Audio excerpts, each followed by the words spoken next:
We're pulling on new freeways. Hello and welcome to the video on the shape of a graph. Okay, so there are basically two general shapes for a graph or a curve. So the first one is called concave up. Okay, and this one basically looks like your traditional parabola kind of shape.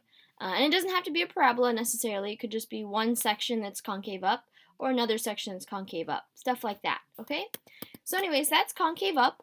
And the way I remember it is concave up like a cup, right? We want to hold whatever liquid's inside, so it's concave up. And then there's the other shape, which is concave down. And this one looks like an upside down parabola kind of thing. And this is like a frown, okay? That's just a funny way to remember it. So concave down like a frown. Okay, so what's going on here really? So what we're going to do is actually look at behavior of the tangent line to analyze what's going on of the tangent line to the graph. Okay, so let's look at concave up first. We'll look at this guy, then we'll look at concave down. So for concave up, let's say we want to draw the tangent line here. So it would look something like that, right? We have a negative slope, and it's pretty steep, okay? So this is steep, negative slope, right? As we move along from left to right, then our tangent line looks like this, which it's still negative, but it's a little bit more mild of a slope, right? So mild, negative. And then once we get to this point, we're going to keep going down until we get to 0. Okay, so here it's 0. And then as we keep moving, if we're moving this direction, right, then our tangent line becomes positive, right? The slope becomes positive. This is like a mild positive one. Mild positive. And as we continue going, we get an even more positive, right? So steep positive. Okay, so let's observe what's going on, like what's the trend here. So the slope of the tangent line is very negative here, becomes a little bit less negative, goes to 0, passes through that value, becomes a little bit positive, and it becomes even more positive. So here we can see that the slope of the tangent line is becoming more positive. So that means that f prime of x, which represents the slope of the tangent line, right, is becoming more positive. Positive, so like greater, right? It is increasing, okay? So f prime of x is increasing. That's the important point there. Okay, so we've determined that, and now let's observe what happens when we have a concave down graph or a portion of a graph. So here, let's say we draw a point here and a tangent line. So this is really steep in the positive direction, right? Really steep positive slope. And then here we have still a positive slope, but it's a little more mild, so mild positive. Okay, at the top, we of course have the slope equals 0, and then as we continue on to the right, going this way, then our slope becomes negative, right? This is like a mild negative, and as we continue along, we get a very steep negative. Okay, so steep negative. So here, we actually see an opposite trend, right? We're starting really positive, and then it becomes a little less positive. We pass through 0, and then it switches over into the negative side and becomes even more negative. So this implies that f prime of x, our first derivative, which represents the slope of the tangent line, is becoming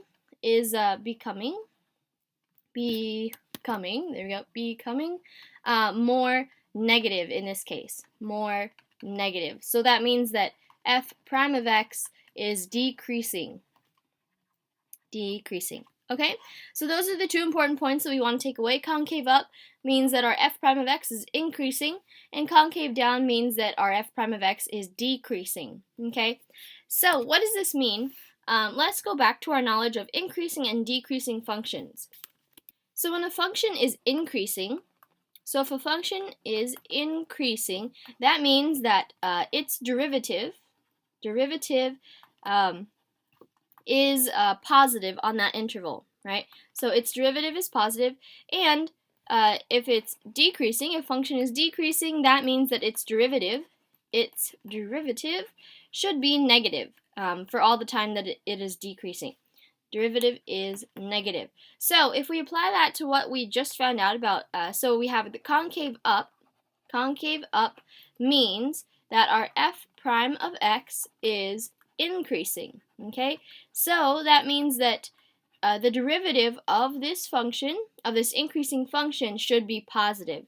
So that means that d dx of f prime of x, the derivative of our function, which is equal to f double prime of x, should be positive. So that means greater than 0, right? So this is going to be positive. So that means our second derivative is positive when we have a concave up portion of our graph. And conversely, when we're looking at the concave down, then we had that f prime of x was decreasing, okay? And that means that our derivative, the derivative of our function, should be negative. So that means d dx of our function, which is f prime of x, and that gives us f double prime of x should be negative, so that means less than 0. So that is a negative sign, okay? All right, so our conclusions from here are basically that, so here's our takeaway info. Takeaway, this is the important information. Well, the kind of like the conclusions of what we've learned so far. So basically, when f double prime of x, so our second derivative, when it's greater than 0, then that means that our f of x is concave up. Concave up, like a cup, so it looks like that in some way. Okay, and then when the second derivative happens to be negative, then that means our original graph, our f of x, is concave down instead. Concave down. All right, so how about the third case? What happens if f double prime of x is equal to 0? So in this case, when we have that, then we could, not necessarily have to, but there's the possibility that we have a point of inflection, it's called. So point of inflection, okay, inflection, that's a C, E-C-T-I-O-N. Okay, so that's basically a point of inflection is where, a point where our concavity, concavity, so that means up or down, changes signs. So that means either from positive to negative or negative to positive. So it has to change. So a point where our concavity changes sign, and that's also determined by our second derivative, right? Our second derivative determines the concavity of a function. Okay. So what would an example of the point of inflection look like? So a point of inflection, that would be so this is where our second derivative, where concavity slash second derivative, I'll put slash second derivative changes signs. Okay, so here that basically means from, let's say we're going concave down. So here's our graph so far. It's concave down, concave down. Here's a point of inflection, and it'll switch to be concave up, like a cup. Okay, so here we have concave down, and this is concave up. And this right here is our point of inflection. And in this case, POI doesn't stand for person of interest. It stands for point of inflection, because that's just the way we roll in calculus. So anyways, so down, this means that f prime of x is decreasing, remember? And this, and when it's up, that means that our f prime of x is increasing, okay?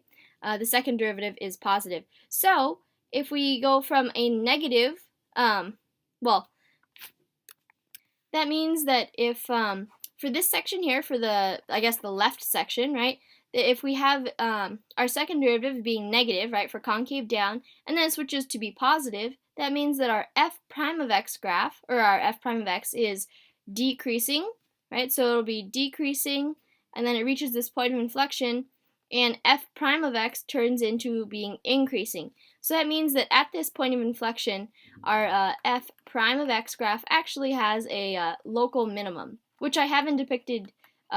This graph here, this is our f of x. This is f of x, our original f of x. This one here would be an example of what our f prime of x could look like. Okay, so that has a local minimum there. this is the point of inflection. So now let's do the opposite. So let's say we have concave up, and then here's our point of inflection, and then it switches to be concave down like a frown. Okay, so here's the up, and then here's down. All right, so here we have f prime of x. That's becoming more and more positive, so that means increasing. And then here our f prime of x is becoming more and more negative, so that means decreasing, right? So here's our point of inflection again. There we go.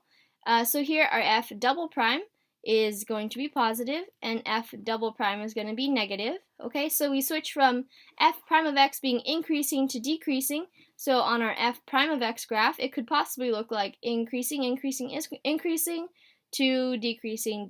decreasing. So that means that at this point of inflection, we have f prime of x has possibly, or it does have a local maximum, okay, because it reaches its maximum, and then it starts switching into the negatives, into decreasing, okay?